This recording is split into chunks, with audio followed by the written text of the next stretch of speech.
Hello YouTube, Beanie from the bedroom here with this.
Yeah, so that was pretty much that. Gotta move this freaking jack. There we go. So, yeah, just real fast. Like, okay, it's like pick a hand, that hand. I'm just gonna go like this here. Wiggle, wiggle, wiggle, wiggle, wiggle. Wow. Where did that come from? Yeah. See where we go here, like this here.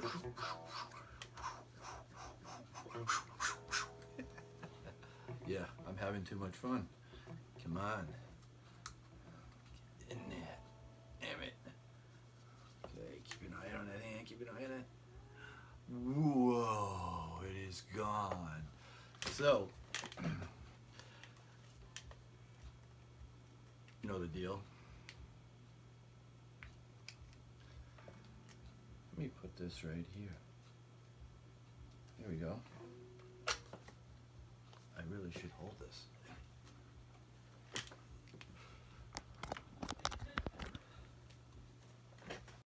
All right. So, like a little sleight of hand. Yeah, it was pretty sloppy. Haven't done that in a long, long time. Um, yeah, that's what I was saying about the last time with the little witch hat knobs that I can't stand, and then the coil split where you got to pull them. You got to take the pick and you got to do it like that, so you could pull them and then get the pick back again. That's what I was saying before, like the sleight of hand when I was going like that. You got to have it in there, and then you got to get it back again. So I just thought I'd add that. I've done magic since I was a kid and in middle school. Um, I knew so much about science. I didn't have to take the test on on Fridays because I was, my arm was up and asking the teacher stuff. He didn't even know, and he was into magic, and I would bring in magic tricks and show him. He started getting into it, and he says, "Hey, let's do a show for the a younger grade. I'd like you to do your tricks. I'll do my tricks, and then we'll do that old mind thing where I pick up a pen and I have to say, what do I have now? And then that's a trick word for him to saying it's a pen. And then, okay, now what am I holding? And I pick up a piece of paper, and that's a trick word for him to say paper, you know, so on and so forth. And I was good at memorizing stuff, almost like a photographic memory. So I started at a young age. And then I think when I was in my 30s, I was the ninja magician. I used to put on shows. I used to do parties and stuff like that, and thinking this is going to be it. And I was the Ronjo's, I think it was magic shop on Long Island. He said, "Can you perform at a benefit for the homeless? Homeless shelter or feeding the homeless or something like that." And I said, "Yeah, sure." So I I was called. I even had cards, a ninja magician, and I used to sell so much stuff off of Asian World of Martial Arts. I would get stuff for free, so I would get the air shield for kicking for free. I would stuff like that, and I had gotten this whole ninja uniform for free. So I figured when I started doing the magic at parties, I put the ninja uniform on, and it gave me more confidence because you can't mess up doing a magic trick. I used to say it 1,000 times. Practice one trick 1,000 times and master it. Don't practice one trick. Don't have 1,000 tricks and only practice it once. Have one trick and practice it 1,000 times. So when you do make a mistake, you know how to recover. And I did the show, and I started off. I had this table I worked on for 2 weeks. I had this drop table, and it had a velvet black top on it. I had the black shower curtain on the bottom, and I had a drop bag, and I had all my gizmos and gadgets that I had to grab off the table. And like I would grab like this, and then I would have something in my hand, and I would come out and always start the show. I had this pan that I would make believe go on fire, and then flames would come out of it, and then I put the lid on it and pull the lid off, and I'd have two white doves that were part of my act. Romeo and Juliet, I think they were they were called, and that would get their attention. Then I'd go through my show, and then the last trick I did, I called a kid up. I'd have him blow up a balloon, tie it in a knot, put it inside this box, pop it, and then all this candy would fall out.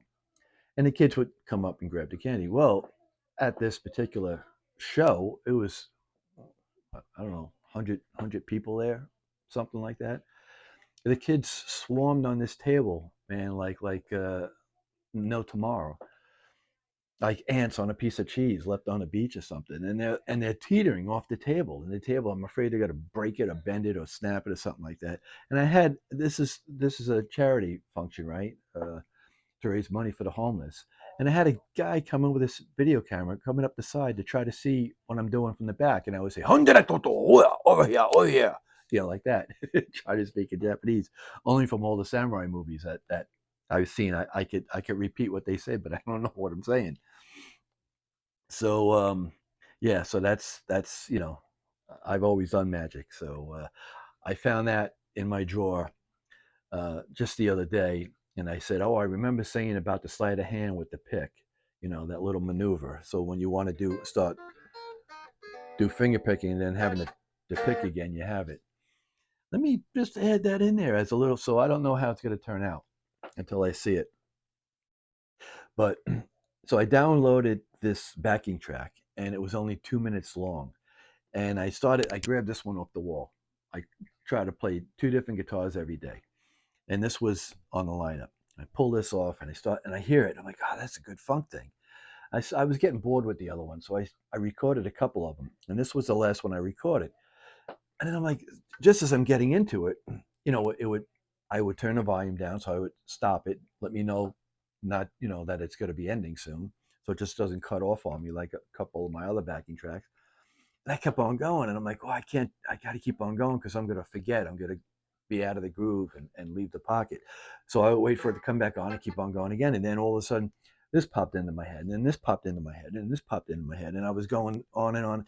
And I left out a couple of things that are, now that I'm thinking about it, I was remembering that I was doing on the first time. So after doing it, I'm like, I got to record this, but I can't just let it fade out and then start back up again. I got to go back to the computer and I got to find the backing track. Being it was the last one on here, it has to be the first one on my list on my history. And I play it and I try to do it like 3 minutes, but after two and something minutes, that funk thing with the bum, bum, bum, bum, bum, they don't do that again, and it kind of sounds a little bit more mellow. And I'm like, oh man! So after trying to record that a couple of times, I had to record it right from the beginning up to like three minutes and 20 something seconds, and then I start cutting down on the volume. But because of the lapse of time between playing and fiddling with the pedal to download this backing track to be longer, I started forgetting all the stuff that was popping into my head. And then I don't know if you could see me, but I was doing one with,